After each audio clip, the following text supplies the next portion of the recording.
امام احمد بن حنبل رحمۃ اللہ علیہ 300 نفل فرض نمازوں کے علاوہ پڑھا کرتے تھے، 300 نوافل روز پڑھا کرتے تھے۔ ان کے بیٹے نے کہا ابا جی مکان خریدنا ہے تو وہ جگہ کہاں کر کے لوں، بہت ساری آبادیاں، تو فرمایا پتر وہاں لینا جہاں مسجد قریب ہو۔ میرے رسول کریم سید عالم صلی اللہ علیہ وسلم اتنا پسند کرتے مسجد کو، اتنا پسند کرتے نماز کو کہ رسول کریم صلی اللہ علیہ وسلم تہجد کی نماز بھی پڑھتے، پھر حضور فجر کی نماز بھی پڑھتے، نبی پاک وتر کو الگ کر کے پڑھتے، عشاء کے ساتھ نہیں پڑھتے۔ یہ تو ہم اس لیے اجازت دی ہمارے بزرگوں نے کہ بعد میں اٹھے گا کون علیحدہ وتر پڑھنے کے لیے، عشاء کے ساتھ پڑھ لے، وتر پڑھتے، تہجد پڑھتے، فجر پڑھتے، اشراق پڑھتے، چاشت پڑھتے، پھر مغرب کی نماز کے بعد 6 رکعت اوابین پڑھتے، پھر رات کو صلاۃ اللیل پڑھتے۔ سیدہ عائشہ صدیقہ کہتی ہیں زمانہ سو جاتا اور میرے رسول مصلی بچھا کے کھڑے ہو جاتے، او یار کھیتی باڑی کر کے نہیں، محنت مزدوری کر کے نہیں۔ جناب عائشہ کہتی ہیں میں یہ بھی دیکھتی کہ حضور ایک آیت شروع کرتے تو ساری رات اسی کو پڑھتے، اور میری نظر جاتی تو قدم مبارک پہ ورم آ جاتا۔ یار نماز پڑھ پڑھ کے اتنی مشقت کر کے، اتنی جد و جہد کر کے ورم آ گیا، یا رسول اللہ اتنی محنت کیوں کرتے ہو؟ فرمایا افلا اکون عبدا شکورا، کیا میں اپنے رب کا شکر گزار بندہ نہ بنوں؟ صحابہ کا ذوق عبادتوں کا، ریاضتوں کا، تلاوتوں کا، طبیعت ہے ان کی، وہ ایک دوسرے کو، حضرت مولا علی شیر خدا کرم اللہ تعالی وجہہ الکریم کے زمانے میں روم کے بادشاہ نے کہا یار یہ مسلمانوں کا پتہ تو کرو، یہ آخر کیوں اتنے زیادہ مجاہد ہیں؟ اس زمانے میں جاسوس بھیجنے کا مزاج تھا، اب تو جاسوس پکڑا جاتا ہے، اب تو جاسوس ہے، اور جاسوسی کا شوق ویسے آج بھی ہے۔ عرض کروں تھوڑی سی بات اس عنوان سے، پتہ کیا ہمارا مسئلہ ہے؟ ہم جہاں جاتے ہیں نا وہاں تھوڑی خوشبو سونگنے کی کوشش کرتے ہیں، وہ کیا ہے تو یہ کیا ہے تو ادھر کیا ہے تو تھوڑا سا ادھر کیا ہے۔ میرے رسول پاک پڑھیے درود شریف، سارے پڑھیے ذرا زور سے، صلی اللہ تعالی۔ نبی پاک علیہ السلام نے فرمایا جاسوسی نہ کرنا ورنہ تم بندوں کو خراب کر دو، اور فرمایا اس طرح نہ ہو کہ تم کسی کے اب کھول نہ نکلو تو تمہارے پہلے کھول جائیں۔ یہ جو ذوق ہے نا یہ ختم کریں، چھوڑیں، مطلب آپ کس چکر میں پڑے ہوئے ہیں، اتنی زیادہ توجہ کرنے کی کیا ضرورت ہے؟ نے کام سے کام رکھی، اس میں بندہ تھوڑا سا نا آسان رہتا ہے۔ یہ جو بہت زیادہ ٹٹولنے والے لوگ ہوتے ہیں نا وہ بےچارے پھر عمر ٹٹولتے ہی گزار دیتے ہیں، اس لیے کہ مزاج ہی بہت پکا ہے، گوری کا منہ کھول کے اندر تک ہاتھ ڈالنا، تو پھر کئی دفعہ سامنے سے بچھو بھی لڑ جاتا ہے، خرابی ہوتی ہے۔ تو جاسوسی کی جاتی تھی، اس نے بھی جاسوس بھیجے، کیونکہ قبیلوں کے لوگ تھے، کچھ مسلم کچھ کافر، پہچانے نہیں جاتے تھے لوگ، تو کچھ لوگ اس نے بھیجے، انہوں نے آ کے نا تحقیق کی، ریسرچ کری کہ آخر ماجرا کیا ہے، تو واپس جا کے انہوں نے رپورٹ دی نا روم کے بادشاہ کو۔ اس رپورٹ کا ایک جملہ بڑا شاندار ہے، وہ کہنے لگا بادشاہ ہمیں مسلمانوں کی کوئی سمجھ نہیں آئی، ہمیں کوئی سمجھ نہیں آئی۔ انہوں نے کہا کیوں نہیں سمجھ آئی؟ کہنے لگے یار عجیب بندے ہیں، جب رات مسلح پہ بیٹھتے ہیں تو یوں لگتا ہے ان کا دنیا سے رشتہ ہی کوئی نہیں، کوئی کسی کو نہیں جانتا، کوئی اپنے دکھ سنا کے رو رہا ہے، کوئی اپنی بات کر کے رو رہا ہے، لگتا ہے کہ ان کا کوئی رشتہ ہے ہی نہیں جب مسلح پہ بیٹھتے ہیں۔ اور فرمایا جب سویرے یہ جہاد کرنے نکلتے ہیں تو لگتا ہے ان سے زیادہ دلیر ہی کوئی نہیں، حالانکہ جو مسلحوں پہ رونے دھونے کے لوگ ہوتے ہیں وہ کئی دفعہ جہاد میں کام نہیں کرتے، لیکن عجیب لوگ ہیں کہ رات کے راہب ہیں دن کے مجاہد ہیں، کوئی سمجھ نہیں آتی۔ میرے عزیز ان لوگوں نے مسلح آباد کر کے رکھا، تلاوتیں ان کا ذوق رہی، منظر روز پڑھنا، اسباق پڑھنا، وظائف پڑھنا، یہ ان کا ذوق رہا۔ شیخ شہاب الدین سہروردی رحمۃ اللہ علیہ اس پر ایک بندے نے اعتراض کیا، اس نے کہا جی آپ کس قسم کے صوفی ہیں، مرید بیٹھے ہیں اور آپ وہاں نفل پڑھ رہے ہیں؟ یہ بھی بڑا مسئلہ ہوتا ہے نا، جو بندہ ملنے آتا ہے وہ اپنے ٹائم کے حساب سے آتا ہے، اور اس کا یہ بھی خیال ہوتا ہے کہ پیر صاحب جو ہیں وہ چونکہ درویش ہیں تو نہ انہیں روٹی کھانی چاہیے نہ سونا چاہیے، چونکہ وہ درویش ہیں، اور ہم چونکہ درویشوں کے ماننے والے ہیں لہذا ہمارا یہ طریقہ ہونا چاہیے کہ جیسے ہم کہیں درویش ویسے ہی کر جائے، حالانکہ جس کو ہم درویش کہیں گے آپ اس کی مانیں گے، آپ منوائیں گے نہیں، ہمارا مزاج ہوتا ہے۔ شیخ شہاب الدین پر لوگوں نے اعتراض کی، حضور لوگ ملنے آئے ہیں، زیارت کرنے آئے ہیں، یہ بندے دعا کرانے آئے ہیں، اللہ اللہ کرانے آئے اور آپ نفل پڑھ رہے ہیں۔ کیا جملہ ہے، کیا حسن ہے، کیا خوبصورتی ہے. فرمانے لگے رب رسول سے مانگنے کے لیے مصلی بچھایا ہے، اگر وہاں سے مانگوں گا نہیں تو تمہیں دوں گا کیا؟ پہلے مجھے کچھ لے تو لینے دو، اگر میرے پلے کچھ ہے ہوگی تو آگے دوں گا نا. تو میں مانگنے گیا تھا کہ یا اللہ دے، تیرے بندے لینے آئے دے، تو میں کچھ لوں گا تو آگے دوں گا نا.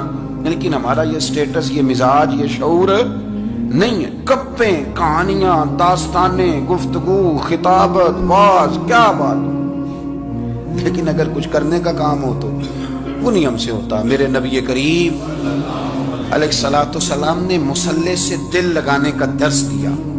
حضور نے توجہ دلائی. صحابہ اس ذوق کے حامل لوگ تھے، وہ کوشش کرتے تھے. جناب صدیق اکبر رضی اللہ تعالیٰ عنہ کا عبادت کا مزاج ہمیشہ قائم رہا. حضرت عمر فاروق ساری رات اللہ کے حضور کھڑے رہے. حضرت عثمان غنی رضی اللہ تعالیٰ عنہ عشاء کی نماز پڑھ کے 2 رکعتوں کی نیت باندھتے تھے. 15 سپارے پہلی رکعت میں پڑھ دیتے تھے اور 15 سپارے قرآن مجید کے دوسری رکعت میں پڑھ دیتے تھے. آپ نے نا حضرت عمر فاروق کے وصال کے بعد ان کی ایک بیوہ سے نکاح کیا. حضرت عثمان غنی نے نکاح کیا. وہ خاتون آپ کے نکاح میں آئیں تو عرض کرنے لگی امیر المومنین میرے لیے اعزاز تو بہت ہے کہ میں امیر المومنین کی بیوہ تھی تو امیر المومنین کی منکوحہ ہو گئی ہوں، لیکن حضور نہ تو میں جوان ہوں کہ میرے اندر رغبت ہوتی اور نہ میں اب اس قابل ہوں کہ کوئی خدمت کر سکوں. میرے ساتھ نکاح کی وجہ کیا بنی؟ تو عثمان غنی رو پڑے.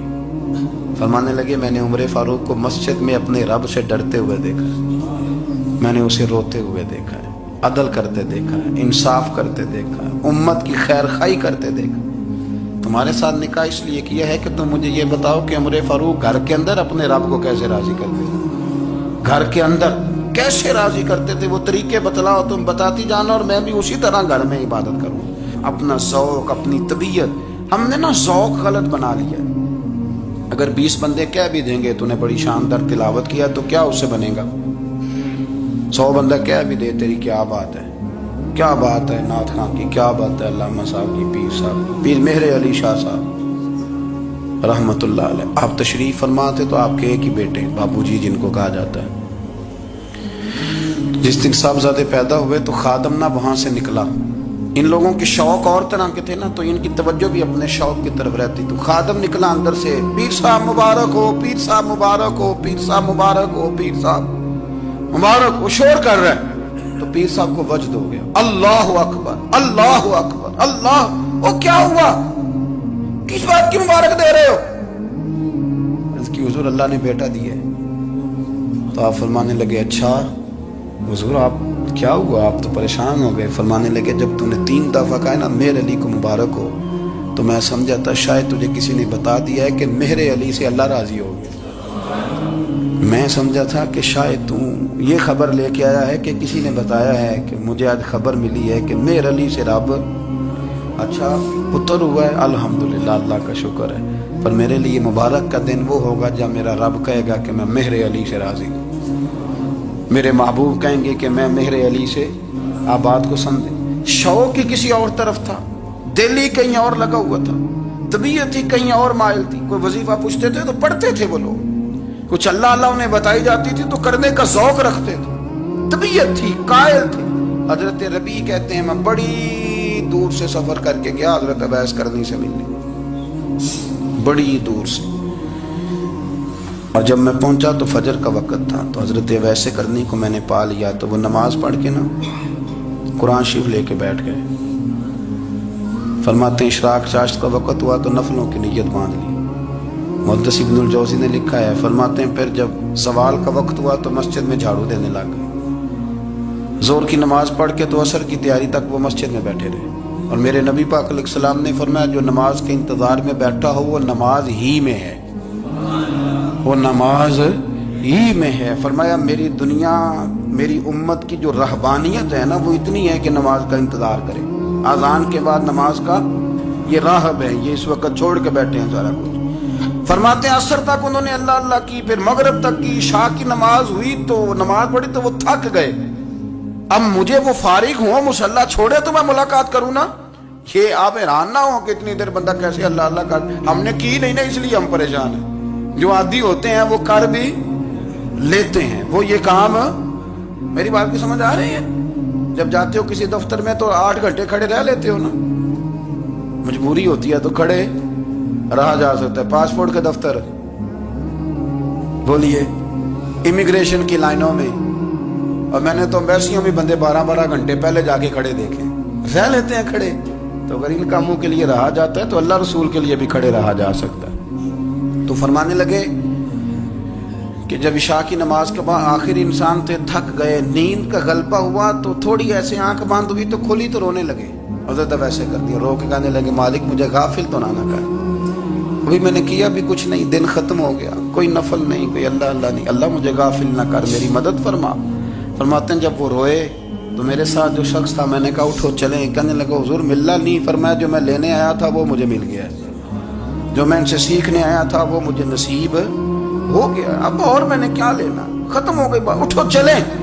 اللہ کے بندوں نے حضرت ربیہ بن کعب اسلمی رضی اللہ تعالیٰ عنہ فرماتے ہیں, کہتے ہیں جب بنو قریظہ اور بنو نذیر یہودیوں کے ساتھ حضور علیہ السلام نے جنگ کا اعلان فرمایا تو وہ دشمن ہو گئے. ہمیں خطرہ تھا کہ وہ رات کو کہیں محبوب کو تکلیف نہ دیں, تو کچھ لوگ نا تلواریں لے کے نبی پاک کے دروازے پہ پہرے داری کرتے تھے. گن مین رکھنا حرام نہیں, اگر کسی کو واقعی خطرہ ہو تو اس کے لیے سنت بھی ہے.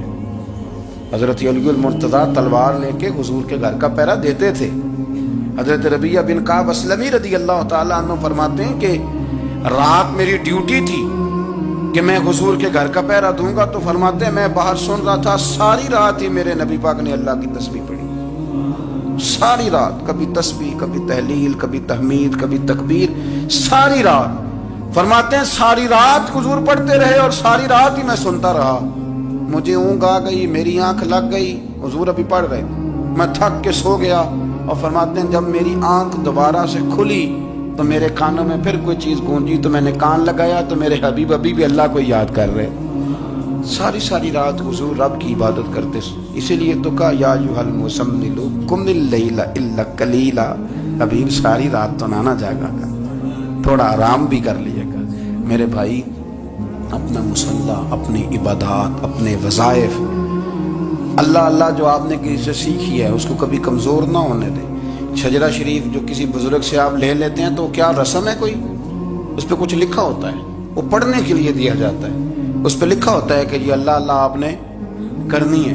ساری زندگی کسی اسکول میں داخل ہو گئے اور وہاں جا کے آپ نصاب ہی نہ پڑھیں, کتاب ہی نہ کھولیں تو پاس ہو جائیں گے. تو کہتے ہیں میں 20 سال جاتا رہا ملا کچھ نہیں. تو آپ نے لیا کیا ہے؟ ایک اتنی سی کتاب تھی, اس کو تو کھول کے آپ دیکھ نہیں سکے, اس کے وظائف تک تو رسائی نہ ہوئی. اس لیے کہ اللہ کرنا مشکل ہے اور تصویر کھنچانا یہ آسان کام ہے. تو جو آسان ہے اس طرف ہماری توجہ لگی رہتی ہے اور جو مشکل ہے اس طرف ہم ذوق پیدا نہیں کرتے. یا ایھا الناس اعبدوا ربکم الذی خلقکم والذین من قبلکم لعلکم تتقون, اے لوگوں اس رب کی عبادت کرو جس نے تمہیں پیدا کیا اور تم سے پہلوں کو پیدا کیا, اس لیے عبادت کرو کہ تم پرہیزگار ہو جاؤ گے. مالک سمجھنے کی توفیق عطا فرمائے.